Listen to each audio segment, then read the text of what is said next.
36 जिल्हे, 36 बातम्या. News G9 Maharashtra. उत्तर तुमच्या प्रश्नांचे.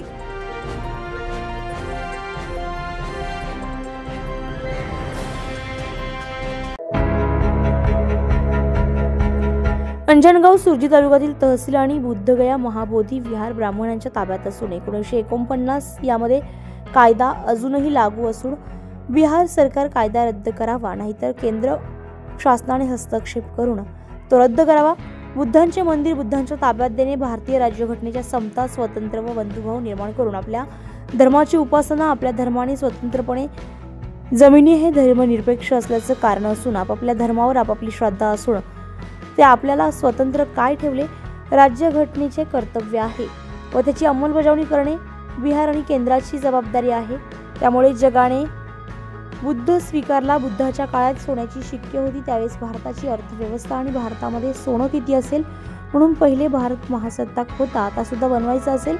बुद्धांचे विचार पंचशील अजूनही टिकून ठेवले पाहिजे, तरच इथल्या मानवाची देशाची प्रगती होईल, भारत देश महासत्ताक बनेल, असं मत मान्यवरांनी व्यक्त केलंय. यावेळी उपस्थित प्रेमकुमार बोके, बाळासाहेब गुंडसर, नितेश वानकडे, रमेश सावळे, मनोज सिद्धार्थ सावळे, बाबाराम खोब्रागडे, नलिनी डोंगरे, सुनील शिरसाट, विजय वानखडे, रवी अभ्यंकर, प्रकाश गोले, संजय अभ्यंकर, राजकुमार गोबरी, चंद्रशी बर्डे, गोवर्धन रायबोलेताई, वासुदेव तावडे, समता सैनिक दल तालुक्यातील महिला पुरुष बौद्ध उपासकता उपासिका मोठ्या संख्येने उपस्थित होत्या.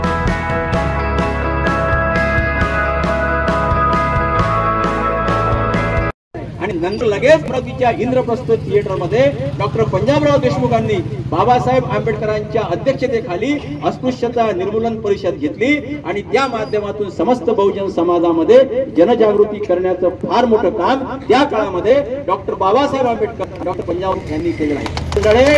वेळोवेळी चालू आहे.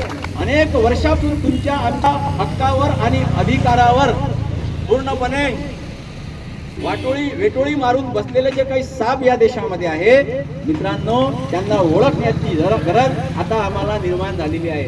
बुद्धाचा धम्म हा जगाला दिशा देणार आहे. दुर्दैवाने त्या देशामध्ये बुद्धासारखा जागतिक कीर्तीचा प्रज्ञावंत ज्ञानवंत माणूस निर्माण झाला, जन्माला आला, त्या देशानं बुद्ध नाकारला आणि संपूर्ण जग बुद्ध स्वीकारला. मी सामाजिक कार्यकर्ता, धम्मप्रेमी आणि धम्म उपासक आणि धम्माचा प्रचार करतो. माझ्या हे लक्षात आलं की बुद्ध धम्म हा माणसाचा कल्याण करता आहे. बुद्ध जगात पोचला, जग सुधारले, जगसत्त महासत्ताक झाले, बुद्धिवान झाले, शीलवान झाले, गुणवान झाले. भारतात बुद्ध होता तर सोन्याचे शिक्के होते, खिशात सोनं होतं. किती सोनं असेल त्यावेळी विचार करा. बुद्ध होता तर पक्षी हत्याबंदी होती. आणि बुद्ध हा आता जर ह्या 50 वर्षानंतर हा लोकशाहीमध्ये बुद्ध आला असेल तर भारताला खरोखर एक नवी दिशा आहे.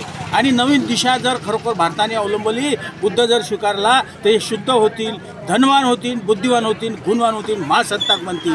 हा देश हा बुद्धाचा जर त्यावेळेस होतात आणि ज्यावेळेस विदेशातले लोक येतात आणि विदेशातले लोक येऊन बुद्धगयाची माती घेतात आणि आपल्या डोक्याला लावतात, हे बुद्ध की भूमी आहे, हे बुद्ध की भूमी, या असे आए हुए लोक सब नमन करतात. मग बुद्धाच्या भूमीला नमन करतात आणि बुद्धाचे लोक काय विचार आहे म्हणून भारताला मातीमध्ये बुद्ध आहे. आणि वतेला 84,000 विहार स्कंदक स्तूप या देशामध्ये होते, ते गेले कुठे? कारण की हा देश बुद्धाचा आहे.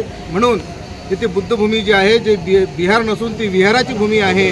आणि त्या विहाराच्या भूमीमध्ये महाबोधी विहार आहे, ते विहार बुद्धाचं आहे. आणि आमची मागणी रीतसर आहे.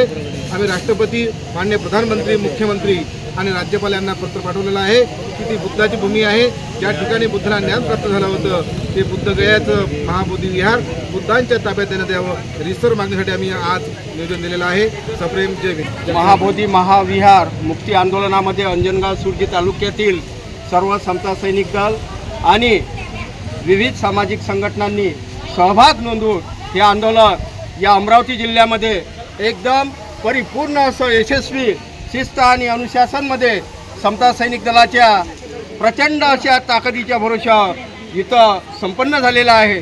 खरोखर या आंदोलनामध्ये अनेक या तालुक्यातील विविध जाती. न्यूज G9 महाराष्ट्रासाठी रमेश सावळे, अंजनगाव सुरजी.